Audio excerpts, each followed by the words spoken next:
নমস্কার, শুভ সন্ধ্যা। শাশ্বতী সিনহা টক্সে আপনাদের সবাইকে স্বাগত। আপনারা শুনছেন বুদ্ধদেব বসুর তিথি ডোর দ্বিতীয় পর্বের আজ তৃতীয় অধ্যায়। এই অধ্যায়ের নাম শীত পড়ে এলো। শুরু করি। শীত পড়ে এলো পৃথিবী ভরে মন খারাপ ছড়িয়ে। কি মনমরা রং ঝরা সন্ধ্যা, আর বিকেলটা ছোট্ট একটুখানি, যেন রোগা, সরু, ভীরু, কোনো রকমে একবার ঝিলিক দিয়েই অন্ধকারে মিলিয়ে যায়। এই তো সেদিনও কত রং ছিল বিকেলে, বেগুনি আর বাদামি আর সবুজ, হলদে আর সবুজ আর সোনালি। এক একদিন সন্ধেবেলাটাকে মনে হতো গোলাপি সমুদ্র, টুকরো মেঘগুলি সোনালি গাছ, আর সমুদ্রের তলে সোনালি ঘাস, সোনালি গাছ। দেখতে দেখতে সব মিলিয়ে গেল। সন্ধ্যার সিঁদুর রং হলো ইঁদুর রং। আকাশটা যেন বিধবার কপাল। ঝিরঝির শিরশির করে শীত এলো। স্বাতী দেখল একা বসে বসে। রোজ একটু একটু করে কাছে ঝরে পড়ল মন খারাপ, গাছের গা থেকে একটি একটি করে পাতার মতো। ঠান্ডা জল শান্তি আনল, আর সকালবেলা স্নানের পর নরম নীল রোদ্দুরের দিনটি যেন পৃথিবীর হাতে ধরা এক আশ্চর্য উপহার। আশ্চর্য লাগলো স্বাতীর। আশ্চর্য এই জন্য যে শীত সুন্দর, আকাশ এত শান্ত, আর দিন এত নরম তো আর কখনো হয় না। তবে কি যা কিছু হয় তাই ভালো, আর যা কিছু আছে তাই সুন্দর? কত সুন্দর তা কি লোকে জানে? কই, তাদের মুখ দেখে মনে হয় না তো? রাস্তায় বেরোলে কি একটা ট্রামে উঠলে কীরকম সব মুখ চোখে পড়ে। হোমরা মুখ, গোমরা মুখ, ছোকরারা ফুর্তিতে ফাজিল, কেউ চোখা চোখা, কেউ বোকা বোকা, কিন্তু কোনো মুখেই এ কথা লেখা নেই যে কি। একটু থমকালো স্বাতীর মন। সন্ধ্যের পর আলো জ্বালা টেবিলে লজিকের বইয়ের পাতায় আঙুলের চাপ পড়ল একবার। তারপর মনের চোখে সে দেখল সত্যেন রায়ের মুখ, মুখশ্রী। প্রথম যখন দেখেছিল মনে হয়নি মানুষটা সুন্দর। মনে হওয়াটাও, যদি তখন এ নিয়ে ভাবত, সম্ভব মনে হতো না। কিন্তু হ্যাঁ, সুন্দরই তো। যা সুন্দর তা সুন্দর লাগে ওর চোখে, আর তাই ওর চোখের তাকানো। হাতের চাপ পড়ল কাঁধে। স্বাতী ফিরে তাকালো চমক লাগা বড় চোখে। শাশ্বতী হেসে বলল, বাবা, অমন আত্মহারা হয়ে ভাবছিলে কি? স্বাতী উঠে দাঁড়াল। কখন এলে? এক্ষুনি এলাম, আবার এক্ষুনিই যাব। ছর্দির সাজগোজের দিকে এক ঝলক তাকিয়ে স্বাতী বলল, নেমন্তন্ন বুঝি কোথাও? ফিরোজপুরের রাজবাড়িতে। একটু থেমে, অনেক লোকজন, খাওয়ার দেরি আছে, তাই ভাবলাম একবার ঘুরে যাই, কাছেই তো। শাশ্বতী নড়ে চড়ে শাড়ির জেল্লা তুলল ইলেকট্রিক আলোয়। তারপর স্বাতী কিছু বলল না দেখে আবার বলল, ওই যে সাদার্ন অ্যাভিনিউতে বিরাট গোলাপি রঙের বাড়িটা। ছর্দিকে নিরাশ করতে খারাপ লাগলো স্বাতীর। মুখে চোখে ভান করল যেন সে জানে সাদার্ন অ্যাভিনিউতে পিরোজপুরের রাজবাড়ি কোনটা। জিজ্ঞেস করল, হারিদ্দা এলেন না? না, যা আড্ডা জমেছে, রাজার ছেলে বন্ধু কিনা হারিতের। মাত্র একটুখানি চেষ্টা করে খুব সহজেই নামটা উচ্চারণ করে ফেলল শাশ্বতী। বিলেতে আলাপ ওদের। 5 বছর বিলেতে কাটিয়ে আমেরিকা, চীন, জাপান ঘুরে এই সেদিন ফিরেছেন মকরন্দ মুখুজ্জে। তোকে বলবো কি? শাশ্বতীর মুখের ভাঁজে ভাঁজে খুশি ফুটল।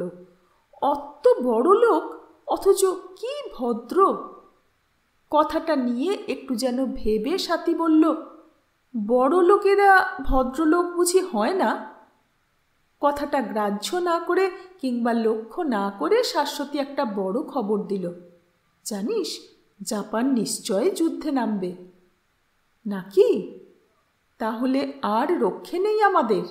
গলা নামিয়ে প্রায় কানে কানে শাশ্বতী বলল, ভীষণ বদ জাপানিরা। স্বাতী আবার বলল, নাকি? কিছুই তো জানতে পারি না আমরা।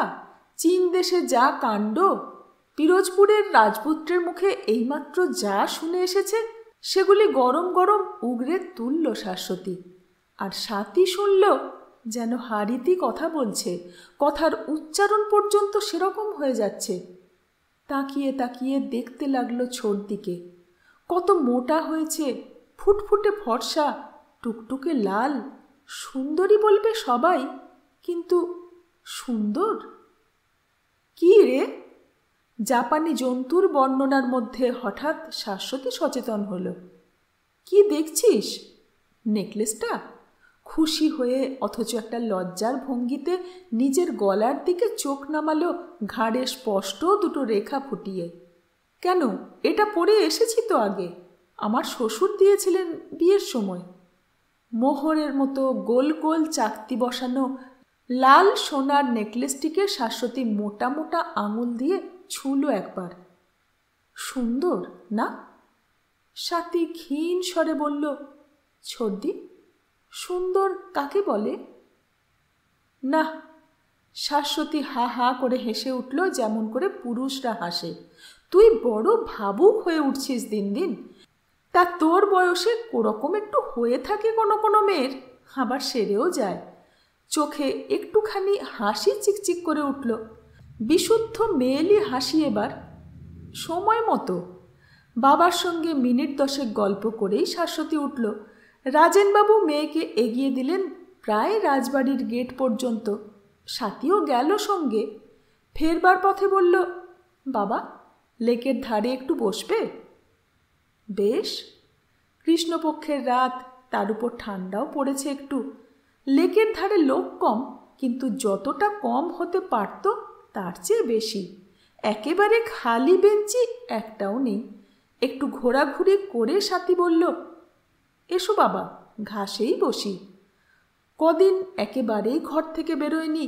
আজ দৈবাত রাস্তায় পা দিয়ে খোলা হাওয়ায় আকাশের তলায় ভালো লাগছিল তার। জুতো থেকে পা বের করে ভিজে ঘাসের গায়ে একবার ঠেকিয়ে রাজেনবাবু বললেন, না রে। এমন সময় জলের ধারের বেঞ্চি থেকে একজন উঠে দাঁড়িয়ে বলল, আপনারা এখানে বসুন। আপনি? স্বাতী বলে উঠল একটু জোরেই। বসো স্বাতী। সত্যেন রায় এমন সুরেই কথা বললেন যেন এটা তার বাড়ির বসবার ঘর, আর স্বাতী নিমন্ত্রিত। স্বাতী বসল ধারে, আর রাজেনবাবু তার পাশে বসতে বসতে বললেন, 3 জনেই তো বসা যায় এখানে। আমিও বসছি। বেঞ্চির আর এক ধার দখল করলেন সত্যেন রায়। হাঁটুতে কনুই আর হাতে থুতনি রেখে সামনের দিকে মুখ বাড়িয়ে স্বাতী বলল, আপনি যে লেকে? কেন, আসতে নেই? লেকে তো সবাই আসে। তাতে কি? সবাই যায় বলেই আপনার যেতে ইচ্ছে করে না বলছিলেন। কবে বলেছিলাম? স্বাতী ঠিক বুঝতে পারল না এরকম কথা সত্যেন রায় কি সত্যিই বলেছিলেন, নাকি সেই নিজের মনে ভেবে নিল এই মাত্র। আর এই একটু চুপ থাকার ফাঁকে, তা এসেছিলাম বলেই তো তোমার সঙ্গে দেখা হলো বলে পিঠ টান করে বেঞ্চিতে হেলান দিলেন তিনি। আহা, দেখা করতে চাইলে আবার 2 মিনিট দূরে তো থাকেন। অনেক কথা টকবক করে উঠল স্বাতীর মনের মধ্যে, কিন্তু কোনো কথাই কি বলা যায় চাই? শুধু বাজে কথা বলেই জীবন কাটাতে হয়। স্বাতী হাত সরালো না থুতনি থেকে, কনুই আরও শক্ত করল হাঁটুর ওপর। টনটনে পিঠে তাকিয়ে রইল তারার আলোয় ঝিলিমিলি জলের দিকে।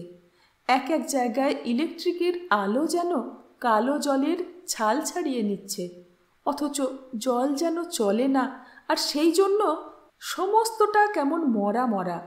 এতখানি জল, জলের মধ্যে ঘন গাছের দ্বীপ, আবার দূরে একটা সাঁকো, তবু সবটাই যেন সাজানো, বানানো, যেন সত্যি নয়। বাহ, বানানো জিনিস তো বানানোই হবে। যা কিছু বানানো তাই বুঝি এরকম, আর যা নিজে নিজে হয় তাই সুন্দর। কিন্তু কবিতাও তো বানানো, তবু বানানো যে লাগে না। সোজা হয়ে বসে বাবার পিঠের উপর দিয়ে প্রফেসরের দিকে তাকিয়ে সাথী বলল, আপনি কোনো লেক দেখেছেন? এই তো দেখছি। না, সত্যি লেক, হ্রদ? তাও দেখেছি।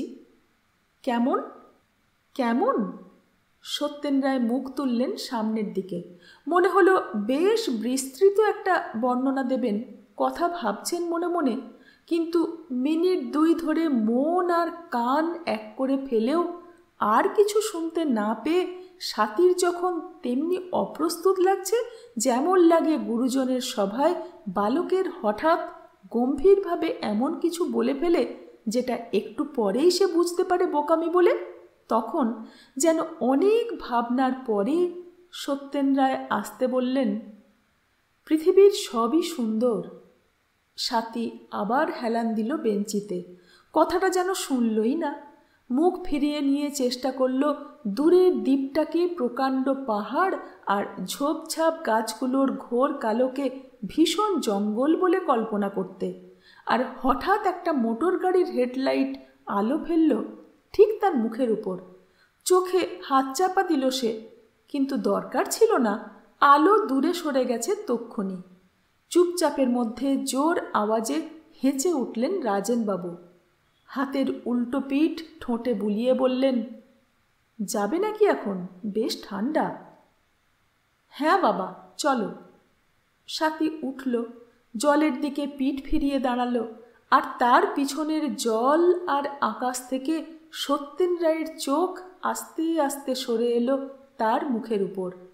ঠান্ডা হাওয়ায় একটু যেন কেঁপে উঠে সাথী হঠাৎ বলল, আচ্ছা, সুন্দর কাকে বলে? একটু চুপ করে থেকে একটু হাসির সুরে আর খুব মৃদু স্বরে প্রফেসর জবাব দিলেন, সে কথা এখন ভাবতে হবে না তোমাকে, এখন পরীক্ষা সামনে। তারপর উঠে দাঁড়ালেন রাজেনবাবুর দিকে ফিরে। লেকের ধারের রাস্তায় কেন যে গাড়ি চলতে দেয়? বাড়ি ফেরার পথে আর একটি কথাও বলল না সাথী। হঠাৎ ক্লান্ত লাগলো তার, ক্লান্ত, ফাঁকা ফাঁকা, কাঁপা কাঁপা। বেশ তো, তাহলে ইন্টারমিডিয়েট পরীক্ষার জন্যই তৈরি হওয়া যাক। জানুয়ারি থেকে কলেজ ছুটি হলো, সারা দিন বাড়ি বসে পড়াশুনো ছাড়া করবারও কিছু নেই, কিন্তু পরীক্ষার পড়া কতটুকুই বা। বাকি সময়ে নানা রকম বই পড়ে দুপুরে খেতে খেতে ভাবে খাওয়ার পর রোদ্দুরে পিঠ দিয়ে বসবে আরম্ভ করা কোনো বইটি নিয়ে। বইয়ের তো অভাব নেই সত্যেন রায় থাকতে। পড়তে পড়তে রোদ সরে আসে তার পিঠ থেকে মাথায়, রোদের বাঁকে বাঁকে বেতের চেয়ারটি ঘুরিয়ে নেয়। তারপর ঘর থেকে রোদ যখন চলে যায় অথচ ঘর ভরা তাতটুকু থাকে, তখন ছাপার অক্ষরগুলো একটার গায়ে একটা লাফালাফি করে তার চোখের সামনে।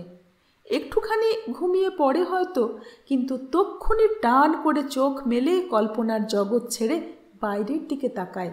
সামনের ছোট রাস্তাটি ফাঁকা, রা নেই পাড়ায়, কর্পোরেশনের বাচ্চা গাছটার সঙ্গে শীত বিকেলের সোনা রোদের একা একা খেলা। এই রকম সময়ে বিজু একদিন এসে বলল, সাথী, কি করছিস? দাদাকে দেখে সাথী খুশি হলো, হেসে বলল, কি আর করব? তুই দেখি নভেল পড়েই দিন কাটাস, পরীক্ষার পড়া? তাও পড়ি। নিজের মনে কি পড়িস না পড়িস তুই ছাড়া কেউ জানে না। আমি ছাড়া আর কে জানবে? আর জানবার দরকারই বা কি? আহা, এমনি এমনি পড়া এক কথা, আর পরীক্ষার জন্য পড়া আর। 2 বার ফেল করার অভিজ্ঞতা নিয়ে বিজন বলল, ঠিক হচ্ছে কিনা সেটা জানা তো চাই, আর তোর তো সুবিধেই আছে মস্ত। কি? সত্যেনবাবুকে বলতে পারিস মাঝে মাঝে এসে। ও মা! সাথী বাধা দিল কথায়, এর জন্য নাকি আবার? কেন? উনি প্রফেসর, ওর কাজই তো পাশ করানো, চাই কি হয়তো কোশ্চেনও বলে দিতে পারেন। সে কি, পরীক্ষার কোয়েশ্চেন নাকি কেউ কাউকে বলে? বলে না? বিজন হা হা করে হাসল একটু। দিন রাত বলে। ম্যাট্রিকে তো 2 বারই আমি এসেটা জেনে গিয়েছিলাম। তাতে সুবিধে হয়েছিল কিছু? বিজু গম্ভীর হয়ে বলল, বলতে হলে তো নিজে তো জানা চাই। সত্যেন রায় বাচ্চা মাস্টার, উনি আর কোত্থেকে জানবেন? বেশ রং তোর শার্টটার। সাথী কথা বদলালো। ভালো? বিজন চোখ নামিয়ে দেখল একবার, তারপর হেলা ফেলার মতো ভাব করে বলল, করালাম কয়েকটা নতুন। কাজ বাগাতে হলে কাপড় চোপড়ের চটকটা চাই সকলের আগে। ফিকে ছাই রঙের পাতলুন আর সাদা কালো জুতোর দিকে তাকিয়ে সাথী জানতে চাইল, চটক হলেই কাজ বাগানো যায়? দেখবি দেখবি। বিজন এক মুখ ধোঁয়া ছাড়ল সিগারেটের।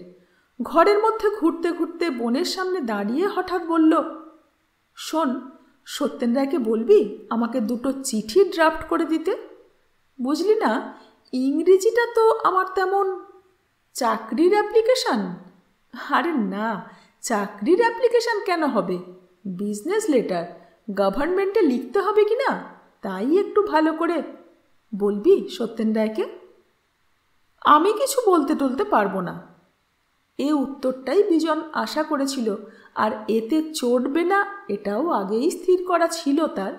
তক্ষুনি বলল, আচ্ছা থাক থাক, ও আমি চালিয়ে নিতে পারবো। আর বিদ্বান উনি হতে পারেন খুব, কিন্তু কমার্শিয়াল করেসপন্ডেন্সের কি জানেন? কমিশন বানান কি রে? সাথী মুখে আঁচল চেপে হেসে উঠল। হাসবার কি আছে? পাতলুনের পকেটে হাত ঢুকিয়ে বিজন বুকটাকে চেতিয়ে দিল একটু। ভীষণ নটখটে ওটা। কত মুখস্থ করেছিলাম কমিশন অমিশন, তবু লিখতে গেলেই সর্ষে ফুল। একটা এম দুটো এস না রে, না একটা এস দুটো এম। তা বানানের জন্য কি আর কাজের লোকের কাজ ঠেকে থাকে? কদিন পরেই দেখা গেল জমকালো একটি লেটার বক্স শোভা পাচ্ছে বাড়ির দরজায়। তার গায়ে গোটা গোটা সাদা অক্ষরে লেখা, বি জন অ্যান্ড কোং। দেখে রাজেনবাবু হকচকালেন। তবে কি তার বাড়ি ভাড়া নিয়ে নিল অন্য কেউ, আর তিনিই জানলেন না? ঘরে এসে সাথীকে বললেন, ব্যাপার কি রে? কি? লেটার বক্সটা কাদের? খাদের আবার? আমাদেরই, দাদা লাগিয়েছে সেদিন। কি কোম্পানি লেখা দেখলাম যে? হোমা, বুঝলে না তুমি? বিজন মানে বিজন। ও হো হো হো, হেসে উঠলেন রাজেনবাবু। এমন গলা ছেড়ে আর এতক্ষণ ধরে হাসলেন অনেক দিন পরে। তা বুদ্ধিটা মন্দ বের করেনি। সাথী দাদার পক্ষ নিল। হ্যাঁ, খুব বুদ্ধি, আবার কোম্পানিও। রাজেনবাবু হাসির ধাক্কায় মাথা হেলিয়ে দিলেন পিছন দিকে। সাথী বলল, দাদা কিছু একটা করছে ঠিকই। কীরকম সুন্দর চিঠির কাগজ ছাপিয়েছে সবুজে আর কালোতে, আর বিল টিল কত কি। ওহ, তাহলে আর কি? সাথী চোখ দিয়ে হাসল বাবার সঙ্গে, কিন্তু মুখে বলল, অত ঠাট্টারই বা কি হয়েছে? জানো, মাঝে মাঝে চিঠিপত্রও আসে বিজন কোম্পানির নামে, খাকি রঙের খামে। একটা এসেছিল OHMS ছাপানো, জানো? ভালো। সাথী একটু ভাবল, তারপর আবার বলল, নিশ্চয়ই দাদা কিছু করছে এবার, টাকাও পাচ্ছে খুব। বলেছে বুঝি তোকে? বলতে হবে কেন? দেখে বোঝা যায় না কত নতুন কাপড় চোপড় করাচ্ছে। আর দাড়ি কামাবার ব্লেড যে কত কিনেছে, তোমাকে কি বলবো বাবা। কি বললি? ব্লেড কিনেছে? কত? একটা বিস্কুটের টিন ভর্তি। হাসি মিলিয়ে গিয়ে এবার রেখা পড়ল কপালে। শেষটায় কি উন্মাদ হয়ে গেল ছেলেটা, না সাথীরই ভুল? তুই দেখেছিস? রাজেনবাবু জিজ্ঞেস করলেন। লুকিয়েই রাখে সুটকেসে কাপড়ের তলায়। সেদিন বের করে গুনছিল, আমি হঠাৎ গিয়ে পড়েছি তখন ওর ঘরে। দেখে বললুম, অত ব্লেড দিয়ে কি হবে রে? বলল, জমাচ্ছি, কদিন পরে তো আর পাওয়া যাবে না, বলে হাসতে লাগলো খুব। সত্যি নাকি বাবা? ব্লেড আর পাওয়া যাবে না একেবারেই? দাড়ি রাখতে হবে সবাইকে? মা গো, কি কুৎসিত! গভীর হলো কপালের রেখা, ফ্যাকাশে হলো মুখের রং। মিনিট খানেক চুপ করে থেকে আপন মনেই বললেন, টাকা পায় কোথায়? বাহ! সাথী বাবার দুশ্চিন্তা দূর করল। আমি বললুম না তোমাকে, ও টাকা পাচ্ছে খুব। আমাকে বলল, এখানে কত টাকার ব্লেড বলতো? আমি অনেক ভেবে অনেক বাড়িয়ে টাড়িয়ে বললুম 25। হো হো করে হেসে উঠল শুনে। 200 টাকার ব্লেড কিনেছি, আরও কিনব। অনেক টাকা না থাকলে কি 200 টাকার ব্লেড কিনতে পারে কেউ? তা ভালোই করলো দাদা, যখন আর পাওয়া যাবে না আমাদের চেনা শোনা সকলকে দিতে পারবো তো। বলতে বলতে সাথীর চোখের সামনে ফুটল সত্যেন রায়ের পরিষ্কার কামানো গালের নীলচে আভা। ও বাবা, আমার কথা শুনছো না তুমি? বাবার মুখে ঠেলা দিল সাথী। হাহ, মস্ত এক ভাবনা ঘুচল। রাজেনবাবু হাসলেন মেয়ের দিকে তাকিয়ে। বিজুর সঙ্গে কথা বলবার সুযোগ খুঁজতে লাগলেন মনে মনে। বাপ যখন বাড়ি থাকেন, ছেলে তখন প্রায় থাকে না। সুযোগ ঘটতে তাই দেরি হলো। আর দেরি হলো বলে রাজেনবাবুর উদ্বেগ যেমন বাড়ল, তেমন আবার কোথায় যেন একটু আরামও পেলেন। কিছু বলতে গেলেই তো রুখে উঠবে, চেঁচাবে, আর সাথী যদি কিছু একটা বলে ফেলে তবে তো আর রক্ষে নেই। পদ্মা পার করে ছাড়বে মেয়েটাকে। অথচ না বলেই বা কি করি? কার টাকা নিয়ে কি পাগলামি করছে সেটা আমাকে জানতে তো হবেই। দেখা হয়ে গেল পরের রবিবার বিকেলবেলা। দেখ তো আমার নতুন স্যুটটা কেমন? বলতে বলতে ঘরে এসে বিজন দেখল সাথী তার চেয়ারটিতে বসে নেই। বাবা চশমা এঁটে কি যেন হিসেব লিখছেন সেখানে। থমকে দাঁড়ালো। পলকের জন্য রাজেনবাবুর মনে হলো এখন থাক, কিন্তু তক্ষুনি আবার জোর করলেন মনে। হাতের পেন্সিলটা নামিয়ে খুক খুক কেশে একটু লাল হয়ে বললেন, বিজু, তোর সঙ্গে একটা কথা। আমার সঙ্গে? গটগট করে বিজু এগিয়ে এলো। এই সপ্রতিভ স্বচ্ছন্দ ভাবটার পিছনে কতখানি চেষ্টা আছে তা বুঝতেই দিল না। ঝকঝকে নাবিক নীল স্যুট পরা ফ্যাশনেবল যুবকটির দিকে নিষ্প্রভ বুড়ো চোখ মেলে একটু তাকালেন রাজেনবাবু। তারপর মিনমিন করে বললেন, কথাটা হচ্ছে, মানে কি করছিস টরছিস আজকাল? ও! বিজন অস্ফুট অধৈর্যের আওয়াজ করল। হেন তেন 50 কথা এখন। তার চেয়ে একেবারেই সব বলে দেওয়া ভালো, মানে যতটা বলা যায়। মুখে একটু হাসি এনে বেশ স্পষ্ট করে বলল, বিজনেসের খুব একটা সুবিধে পেয়েছি বাবা। জন কোম্পানি নিশ্চয় দাঁড়িয়ে যাবে, তুমি দেখো। আর কাকে নিয়ে কোম্পানি? আর তো কেউ না, আমি একাই। পার্টনার হতে অনেকেই চাচ্ছে অবশ্য, বলচাল দিচ্ছে খুব, কিন্তু আমি ওতে ভুলি না। আমি একাই পারবো, একাই পারবো। কি পারবি? কি করবি? বিজন মুচকি হাসল। তুমি কি ভুলে যাচ্ছ বাবা যে পৃথিবীতে একটা যুদ্ধ চলছে? রাজেনবাবু একটু অবাক হলেন। এরকম করেও বলতে শিখেছে বিজু? তা হবে, কতকাল তোর সঙ্গে মুখোমুখি কথা বলি না, আর নেহাত ছেলে মানুষ তো নেই আর। তা তা আমতা আমতা করলেন তিনি। যুদ্ধ বলেই তো আরও ভাবনা, দুর্দিন। দুর্দিন না সুদিন দেখা যাক। তারপর বাপের চোখের চকিত প্রশ্নের উত্তরে বলল, এ নিয়ে খামোকা তুমি ভেবো না বাবা, ঠিক আছে সব। টাকা পেলি কোথায়? টাকা কিছু পেলাম বলেই তো।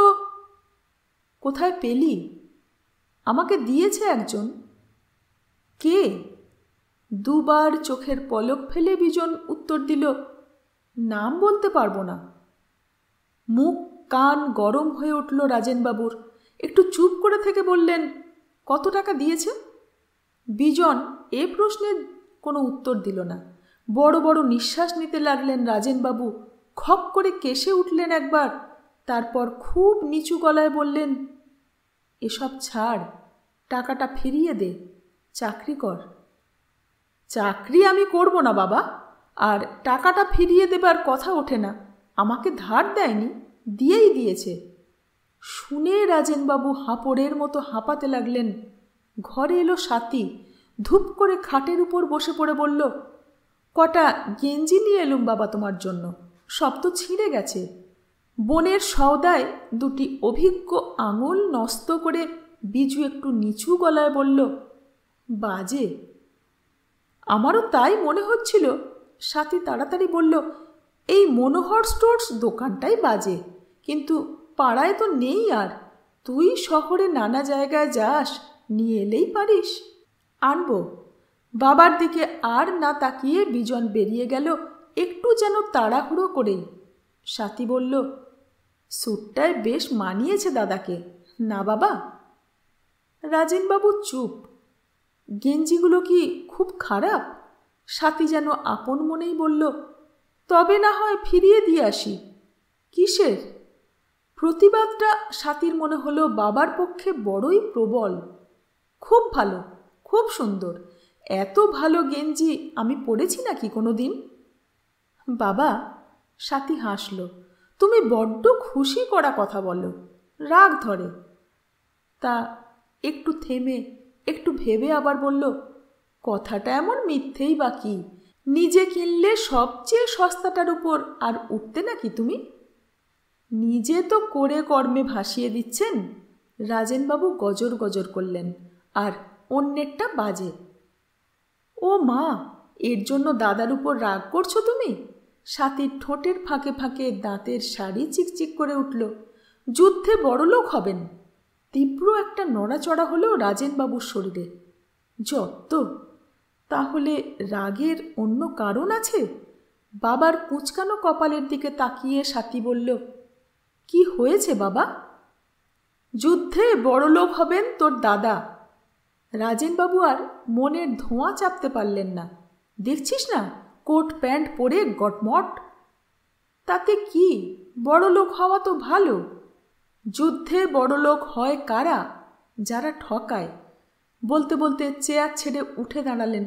সাথী অবাক হলো বাবার উত্তেজনা দেখে। দেখেছি না আগের বারের যুদ্ধ, চোরে জোচ্চোরে মিলে সোজা লুট করেছে গভর্নমেন্টের তহবিল।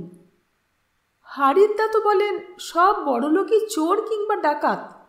সাথী বাবাকে জানালো, হয় সে নিজে, নয় তার বাপ ঠাকুরদা, কেউ আর।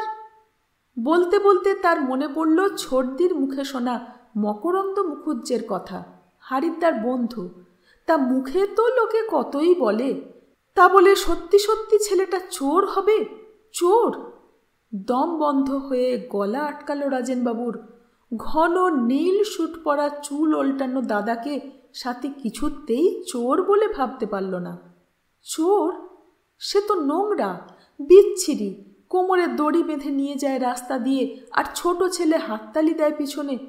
তাছাড়া আবার চোর হয় নাকি? সত্যি বাবার বড় বেশি বেশি সবটা নিয়ে। চোর না আরও কিছু? টাকা পেল কোথায়? রাজেনবাবু বিড়বিড় করলেন।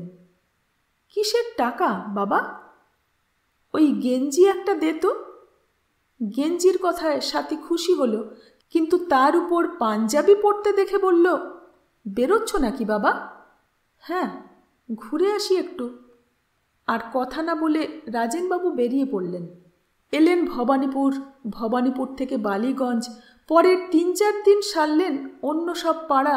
কোথায় বেহালা, কোথায় মৌলালি, আর কোথায় মানিকতলা। হাঙ্গামা কি সোজা? আত্মীয় বলা যায়, বন্ধু মনে করা যায় এমন একজনকেও বাদ দিলেন না।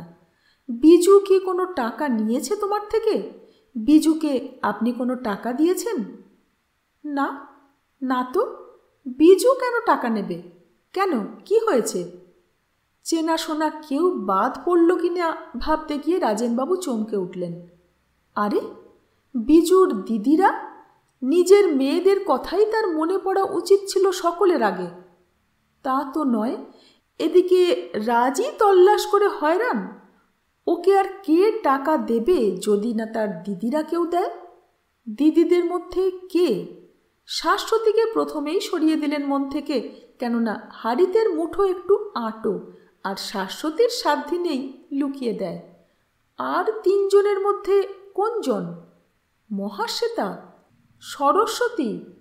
একজন রেঙ্গুনে, একজন দিল্লিতে, এত দূর থেকে শুধু চিঠিপত্রে এরকম একটা ঘটে গেল আর আমি কিছুই জানলাম না? না, এ সেতারই কাণ্ড। এই যে সেদিন এসেছিল, এর মধ্যেই বিজু মন গলিয়েছে বড়দির। আর মন তো ওর গলেই আছে, ওকে জল করতে কতক্ষণ।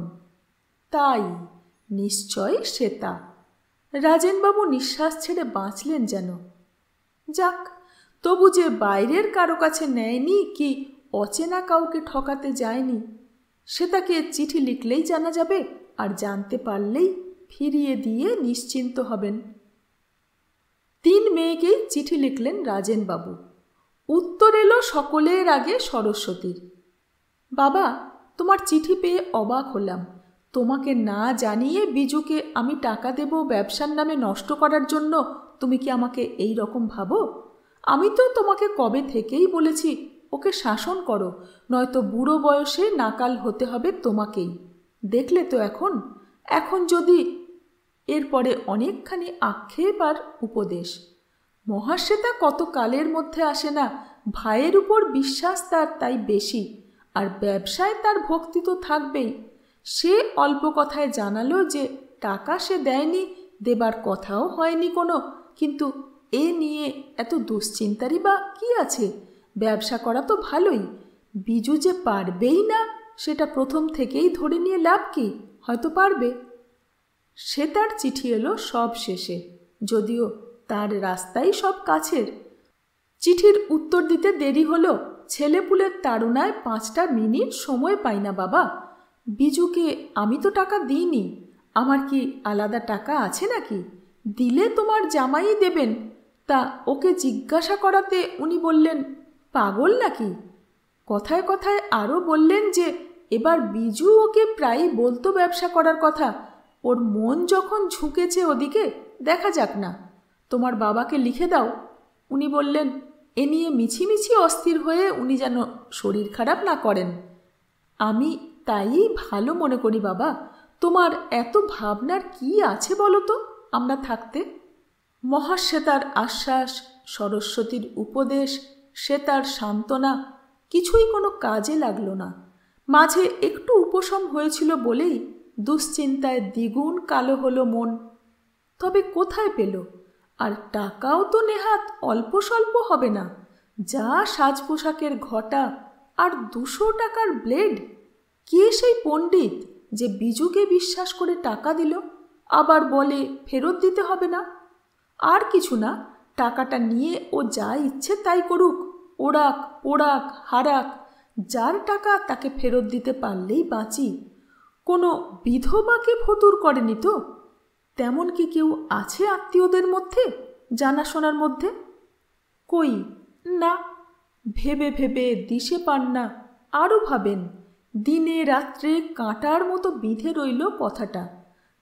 জীবন অবসরটুকু ফুটো হয়ে গেল, চিড় ধরল রাত্রিরের ঘুমে। বিজু আবার একদিন সুযোগ পেয়ে তিনি বললেন, শুধু এইটে বল যে কার টাকা আর কত টাকা। আর তোকে কিছু বলবো না আমি। কেন বলো তো এ নিয়ে এত ভাবছ? বিজু হাসি মুখে বলল, সত্যি। কেন?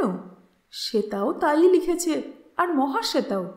সত্যি তো, আমার কি? নিজের উপরেই রাগ হলো রাজেনবাবুর। নিজেকে যখন বলতে শুনলেন। বল না, আমি তাকে ফিরিয়ে দিই টাকাটা। বলেছি তো ফেরত দিতে হবে না। হোক, তবু আমি দেব। ফেরত দিতে হলে আমিই দেব। বিজু গম্ভীর। বল না, বল। প্রায় হাতে ধরে মিনতি করলেন বাবা। যদি মরে যাই, এই একটা অশান্তি। কি বাজে! বিজু অস্ফুটে উচ্চারণ করল। তারপর মাথা উঁচু করে সোজা বাপের দিকে তাকিয়ে বলল, আচ্ছা, আমি তোমাকে কথা দিচ্ছি যে তার টাকা আমি ফিরিয়ে দেব, অনেক গুণ দেব। হলো তো? উফ, উনি আমাকে কথা দিচ্ছেন। কি কথা দেবার মানুষটা!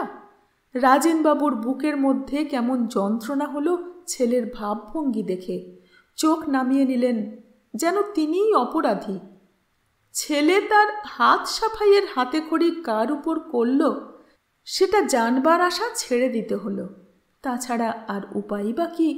রাজেনবাবুর সমস্ত ছুটোছুটি, লেখালেখি, পিড়াপিড়িকে টিটকিরি দিয়ে বাড়ির দরজায় বুক ফুলিয়ে রইল বি জন কোম্পানির লেটার বক্সটা। একেবারে বেকারও না, চিঠিপত্র সত্যি পড়ে মাঝে মাঝে। স্বাতীর ইন্টারমিডিয়েট পরীক্ষা যতদিনে শেষ হলো ততদিনে দেখা গেল বিজুর কাছে লোকজনও আসছে, কেউ কেউ আবার গাড়িতে। তারা বিজুকে বলে মিস্টার মিটু। জনে জনে সিগারেটের টিন তাদের হাতে, দরজা বন্ধ করে নিচু গলায় তাদের পরামর্শ। রাজেনবাবুকে দেখলে তারা যেন দেখতেই পায় না, স্বাতীর সামনে পড়লে অসাধারণ সৌজন্য দেখিয়ে সরে দাঁড়ায় টান টান বুকে। ক্লাইভ স্ট্রিটের সিঙ্গি বাঘের পিছন পিছন এরা ঘুরে বেড়ায়, প্রসাদ পায় গন্ডার ভাণ্ডারের, আর মাঝে মাঝে স্বাধীনভাবে ছোট শিকার মারে। এক পলকেই ঠিক চিনলেন রাজেনবাবু। একদিন স্বাতীকে বলেই ফেললেন মুখ ফুটে, বিজু আর যা করে করে, ওসব বাজে লোকদের বাড়িতে আনে কেন? বলিস তো ওকে। বললেই যেন শুনবে। ব্যবসা করতে হয়তো আপিস পাড়ায় বসুক। রাজেনবাবু চোখের চামড়া কুঁচকলেন। বাড়িতে আবার কোম্পানি লটকায় কে? স্বাতী তখন আর কিছু বলল না, কিন্তু বিকেলে বাবা আপিস থেকে ফেরা মাত্র ছুটে এসে দু হাতে গলা জড়িয়ে বলে উঠল, বাবা। কি রে, কি? আজ যা অবাক করে দেব তোমাকে। বাবা দম নিয়ে বললেন, পরীক্ষার রেজাল্ট বেরিয়েছে বুঝি? সে কি এখনই? আর তো কিছু ভেবে পাচ্ছি না। আপিসের পোশাকেই খাটে লম্বা হলেন রাজেনবাবু। এই নাও। স্বাতী ছুটে গেল টেবিলের ধারে, হিস্ট্রি অফ ইন্ডিয়া খুলেই। আরে কি হলো বলে টেনে আনলো তার তলা থেকে ভানু সিংহের পদাবলী, আর তার ভিতর থেকে তক্ষুনি বেরোলো পাতলা নীলচে সবুজ 100 টাকার নোটখানা। বাবার কাছে এসে হাত বাড়িয়ে বলল, নাও। কি রে? নাও না, দেখো না। মেয়ের খুশি উপচে পড়া মুখের দিকে একটু তাকিয়ে থাকলেন বাবা, তারপর হাতের দিকে তাকালেন। টাকা পেলি কোথায়? দাদা দিয়েছে তোমাকে বলে স্বাতী নোটটা বাবার হাতের মধ্যে গুঁজে দিল। কেমন, তুমি তো ভাবছিলে দাদার সবই বাজে, এখন? নোটটা হাতে ধরে রাজেনবাবু উঠে বসলেন। আস্তে আস্তে বললেন, কেন? আমাকে দিয়েছে কেন? বাহ, তোমাকে দেবে না তো কাকে দেবে? মুখোমুখি তো লজ্জা করে, তাই আমার হাতে দিয়ে বলল, বাবাকে এটা দিস কেমন? ও তোমাকে খুব ভালোবাসে বাবা। ভালোবাসার টাকাই বুঝি প্রমাণ? না, তুমি যে কি সত্যি। স্বাতী ভাষা পেল না মনের ভাব বলবার। রাজেনবাবু একটু চুপ করে থেকে বললেন, ওর টাকা দিয়ে আমার কোনো দরকার নেই, ওকে দিয়ে দিস, এই নে। কিন্তু স্বাতী হাত বাড়ালো না, অবাক হয়ে বলল, তুমি নেবে না? ফিরিয়ে দেবে? যার কাছে টাকা নিয়েছে তাকেই ফেরত দিতে বলিস। বলতে বলতে রাজেনবাবু খাট ছেড়ে উঠে টেবিলের উপর নোটটি রেখে দিলেন বই চাপা দিয়ে। টাকা আবার কার কাছে নিয়েছে? কথাটা শোনালো প্রশ্নের মতো না, প্রতিবাদের মতো। তা যদি জানতাম তবে তো। হঠাৎ থেমে গিয়ে বললেন, বলিস ওকে এ কথা, যার টাকা নিয়েছে তাকে যেন ফিরিয়ে দেয়। স্বাতী সারা দিন ধরে আশা করেছিল কত খুশি হবেন বাবা, দাদা যে সত্যি অপদার্থ না, সত্যি যে কাজে কর্মে মন গেছে এবার। ভেবেছিল বাবা বলবেন, বিজু তাহলে একজন হয়ে উঠল। আর তার এই মন বানানো রঙিন ছবির গায়ে কালি ঢেলে দিয়ে বাবা কিনা টাকা ফিরিয়ে দিলেন। কেমন লাগবে দাদার? কত উৎসাহ করে দিয়ে গেছে। দাদার সঙ্গে তুমি এরকম করো কেন বাবা? স্বাতী না বলে পারল না। কি করি? কি আবার? এই তো টাকাটা নিলে না। আমি যদি দিতাম আর তুমি যদি না নিতে, জীবনে কি আর তোমার সঙ্গে কথা বলতাম? তা বিজু যদি বলে বাবার সঙ্গে আর কথা বলবো না, তাহলে খুব তফাৎ হবে তোর মনে হয়?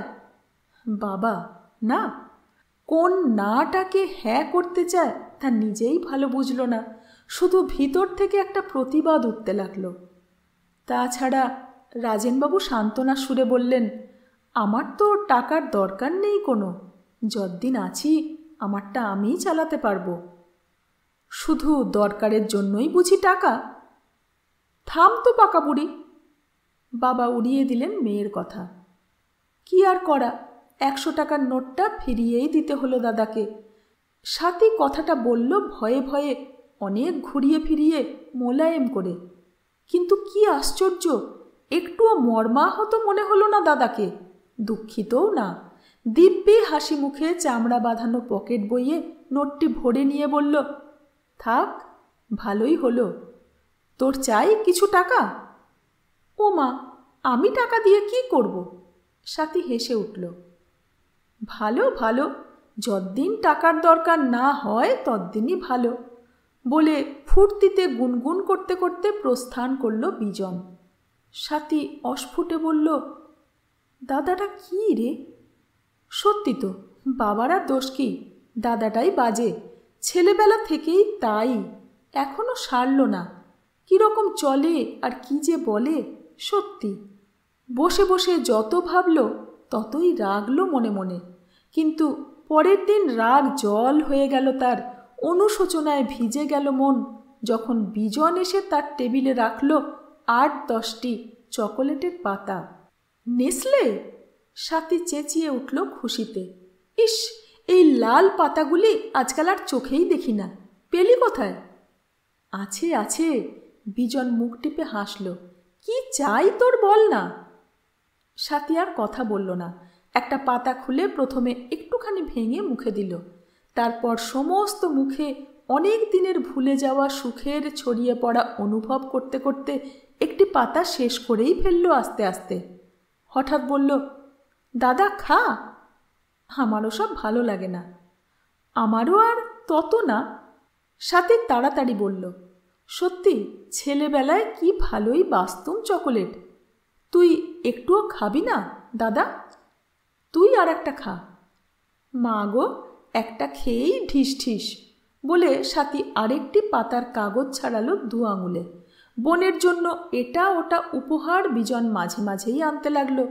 ডিমের ছাদের নীল বাক্সে প্যারিসের সেন্ট, সোনালি বাক্সে চিকটি চিকটি কাগজে ঢাকা বিলেতি সাবান।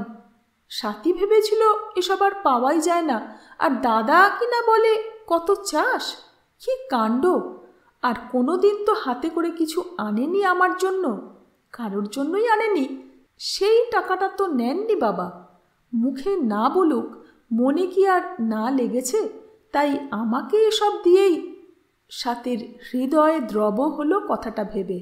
তারপর পরীক্ষার খবর যখন জানা গেল, ওই একটা পাশের ছুতোয় দাদা এনে দিল টিয়ে রঙের শাড়ি, হাতে 2খানা 10 টাকার নোট দিয়ে বলল, খুব তো পাশ করলি, এবার একটু খরচ কর স্বাধীনভাবে। সাথী একটু লাল হয়ে বলল, পাশ করেছি তো কি হয়েছে, ফাঁস আবার কে না করে? কেন আমি? বিজন খোশ মেজাজে হাসল। শাড়িটা কেমন রে? খুব সুন্দর রং। আমি তো শাড়িটাড়ির কিছু বুঝি না, মজুমদার পছন্দ করে দিয়েছে। সে আবার কে? আমার কাছে আসে মাঝে মাঝে, সেই লম্বা মতো। সাথী কিছু বলল না। মজুমদার বলল, তোকে খুব মানাবে রংটায়। সে কি, আমাকে দেখলো কবে? কেন, তুই কি অসূর্য? অসূর্য ওই হলো আর কি, তুই কি তাই? সাথীর ভালো লাগলো না কথাটা। মজুমদারকে চিনল মনে মনে, আগে কখনো দেখেনি ওরকম পালিশ করা জুতো। ওসব বাজে লোকদের ডাকিস কেন বাড়িতে? বাবাও পছন্দ করে না জানিস। কথাটা উঠে এলো ঠোঁটে, কিন্তু বলতে গিয়ে থেমে গেল। থাক, শখ করে এই একটা জিনিস আনলো, এক্ষুনি আবার। এখন থাক, আর একদিন কথা উঠলে ছাড়বে না। 20 টাকায় সাথী 2খানা কাচি ধুতি কিনে আনলো বাবার জন্য। কিছু বাঁচল, তা দিয়ে আর কিছু না ভেবে পেয়ে নতুন রবীন্দ্র রচনাবলী কিনল পাড়ার দোকানে। বিকেলে শাড়ি, ধুতি, বই একসঙ্গে বাবার সামনে রাখল। দেখো বাবা। তারপর বাবা কিছু বলবার আগেই ব্যাপারটা বুঝিয়ে দিল। ধুতি দুটো তুমি পরবে কিন্তু, মস্ত বহর, হোঁচট খাবো রে। আগেই জানি তুমি এ কথা বলবে, কিন্তু কি করবে, ছেলে যখন দিয়েছে পড়তেই হবে। বইটা বুঝি সত্যেনের জন্য? এ প্রশ্নটা স্বাতীর একেবারেই ধারণার বাইরে। যেন ধাক্কা খেয়ে বলে উঠল, কেন? তাই উচিত না? হ্যাঁ। কপালে পড়া একগোছা চুল আঙুলে জড়াতে জড়াতে স্বাতী বলল, এ বই কিনতে এখনো ওর বাকি আছে কি না? তাতে তোমার কিছু না, তোমার ভাগ তুমি দেবে, সে তো কত বই দিয়েছে তোমাকে। পাশ টাশ করলে এখন। আহা! যেন আরও কিছু বলতে গিয়ে স্বাতী হঠাৎ থেমে গেল। রাজেনবাবু জিজ্ঞাসা করলেন, সত্যেন আছে কেমন? অনেক দিন দেখা হয় না আমার সঙ্গে। আমার সঙ্গেই যেন হয়, আসে না মাঝে মাঝে? কই? হাসির মতো সুরে স্বাতী বলল, পরীক্ষা হয়ে যাওয়ার পর 2 দিন এসেছিলেন, না 3 দিন। এবার ওকে একদিন খেতে টেতে বল। ওই তুমি এক জানো বাবা, কেবল খাওয়া, ওর অত সময় নেই নেমন্তন্ন খাবার, ভালোবাসেন না ওসব। সে তার খাওয়ার দিন তো মনে হলো না। তুই এখন শেখ এসব, লোককে খাওয়ানো, যত্ন টত্ন করা। আমি ওসব পারি না। পারবি পারবি। রাজেনবাবুর চোখের স্নেহ মেয়েকে স্পর্শ করল। বড়দিও বলেছিলেন ঠিক এই কথাই, পারবো, আমিও পারবো, বড়দির মতো, মার মতো। মার কথা যেন আস্তে আস্তে আবছা হয়ে আসছে মনে। বাবারও তাই। বাবা কখনো বলেন না মার কথা, কিন্তু সেই না বলাই সবচেয়ে বেশি বলা নয় তো? এটাই কি সত্যি যে মার কথা বাবা কখনো বলেন না, নাকি যে কথাই বলেন সে কথাই মার কথা? ওকে একদিন খেতে টেতে বল। মা থাকলে এ কথা বলতেও তো হতো না। ছেলেবেলার ছবি ফিরে এলো মনে। কত দিকের কত আত্মীয়, বাবার কত বন্ধুরা সস্ত্রীক, কত রান্না খাওয়া, হাসি গল্প আনন্দ। বড়দি বইয়েছিল ঠিক সেই ছেলেবেলার হাওয়া। বড়দি চলে গেল, বাবা আবার যে একা সেই একা। মা মরবার পরে লোকজনের আসা যাওয়া অনেক কমে গেছে বাড়িতে। এখন দেখে মনে হয় বাবার আত্মীয় নেই, বন্ধু নেই, কেউ নেই। তিনি সকালে উঠে বাজার করবেন, আপিস করবেন সারাদিন, তারপর সন্ধেবেলায় হয় কিছু কিনতে টিনতে ছুটবেন আবার, নয়তো বসে থাকবেন আলো নিবিয়ে চুপ করে। এছাড়া আর কিছু নেই তার জীবনে। কেন? আমি আছি। আমি আমি প্রশ্নের তীক্ষ্ণ চিহ্নটা বুকে বিঁধল স্বাতীর। যেন দম নিতে পারল না মুহূর্তের জন্য। এই সেদিন পর্যন্ত ছর্দিও তো ছিল, আর এখন? বড়দি চলে যাবার পর কদিন এসেছে ছর্দি? স্বাতী উঠে এলো বাবার কাছ থেকে। হঠাৎ তার মনে হলো যে বাবা তার সমস্ত ইচ্ছার অফুরন্ত পূরণ করে চলেন। সে তো বাবার ইচ্ছে মতো কিছুই করে না। বাবার ইচ্ছে সত্যেন রায়ের খোঁজ খবর নেন মাঝে মাঝে। মা থাকলে সবই হতো, কিন্তু মা থাকলে যা হতো এখন কি তা কিছুতেই হবে? তা আমিও তো ওকে আসতে বলি না, এলেও বেশিক্ষণ বসতে বলি না। বাহ, আমি কেন বলবো? আমি ছাড়া আর বলবেই বা কে? আমার চেনাতেই তো বাবা ওকে চেনেন। বাবার তো উনি কিছু না। সত্যি তো, আমাকে উনি যেরকম যেরকম মানে আমার সঙ্গে যেরকম ভদ্রতা করেন, আমি তো তার তুলনায়। যা, ওরকম হিসেব করে কেউ বুঝি কিছু করে? স্বাতী চুপ করে বসে ভাবল একটু। মনে হলো এখনই একবার যায় সত্যেন রায়ের কাছে, ওই রচনাবলীটা দিয়ে আসে। কথাটা মনে হতেই একটু সুখের ছলছলানি বয়ে গেল তার বুকের মধ্যে। দিতে যত ভালো লাগে, নিতে কি তত? কিন্তু রাত হয়ে গেছে। রাত কোথায়? ভালো করে তো সন্ধেও হয়নি। এখন গিয়ে হয়তো পাবে না, কি হয়তো দেখবে আড্ডা দিচ্ছেন বন্ধুদের নিয়ে। কিন্তু যদি থাকেন, যদি ধরো একলাই বসে থাকেন ঘরের মধ্যে? আবার খোঁচা লাগলো প্রশ্নের। এত প্রশ্ন কখনো ছিল না স্বাতীর মনে, এত কাঁটা ছিল না মনে মনে ভাবায়। অবাধ ছিল সে। কে কেড়ে নিল তার স্বাধীনতা? সহজ ছিল। কে তাকে নিয়ে এলো এই আঁকাবাঁকায়? এপ্রিলের রেশমি সন্ধ্যা, মখমলের রাত হলো আস্তে আস্তে, আর স্বাতীর মনও সেই অনুপাতেই ভারী হয়ে উঠল। আজ এই পর্যন্ত। ফিরে আসছি পরেরটুকু নিয়ে। সঙ্গে থাকবেন। ধন্যবাদ।